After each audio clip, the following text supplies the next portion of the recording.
Qaxdamazlıq İpəkçilik stansiyasındakı bu otaq ənənəvi kümxanalardan çox fərqlənir. Burada süni şaxlama texnologiyası əsasında 20 qutu elit ipək qurdu toxumu bəslənilərək yüksək keyfiyyətli barama əldə edilib. Hazırda da baramalar şaxların üzərindən yığılır. Bu bizim işimizi xeyli qabağa salıb, xeyli yaxşılaşdırıb, əvvəlki illərdəki kimi çətinlik çəkmirik.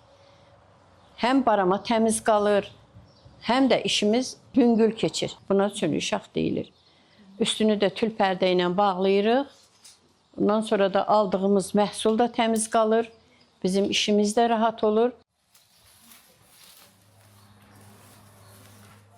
Yeni texnologiyanın üstünlüklərindən biri də məhsul itkisinin əhəmiyyətli dərəcədə azalmasıdır. Belə ki, ənənəvi üsulla bəslənilən ipək qurdunun hər qutusundan ortalama 3%-ədək itki olursa, bu yeni texnologiya vasitəsilə itki faizi 1%-ə inir və bu da həm məhsuldarlığın artmasına, həm də məhsul istehsalının səmərəli şəkildə təşkilinə imkan yaradır.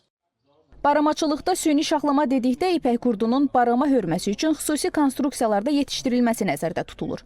Bu il süni şaxlar xarici ölkələrdən gətirilib. Amma yaxın vaxtlarda Qaxdamazlıq İpəkçilik stansiyasında istehsal ediləcək və kümçülərə paylanılacaq. Bax, 6 kvadrat metr bir sahədə 10 mərtəbədir. Yəni, bu hərəsində 1 kilo barama almaq mümkündür. Bu deyilir 60 kilo. Yəni, belə bir yerdə 2 qutu qurda baxmaq mümkündür də. Balaca bir otaqda, həm də baramanın da gözəlliyini görürsünüz ki, gör nə gözəl sarıyıb. Ya baramada bir ölən qurt yox, ya bir ləkələnən yox. Çox gözəl. Bunun yığması da, bu qaydada rahat. Bu qaydada bunu götürürlər. Qaxdamazlıq İpəkçilik stansiyasında yeri şəraitə uyğun cins ipək qurdları da yetişdirilir. Gələcəkdə onların əsasında hibrid ipək qurdu toxumları əldə olunacaq və kümçülərə paylanılacaq. Nigar Davudova, Vüqar Mirzəyev, Lalə Allahverdiyeva, ASTV xəbər.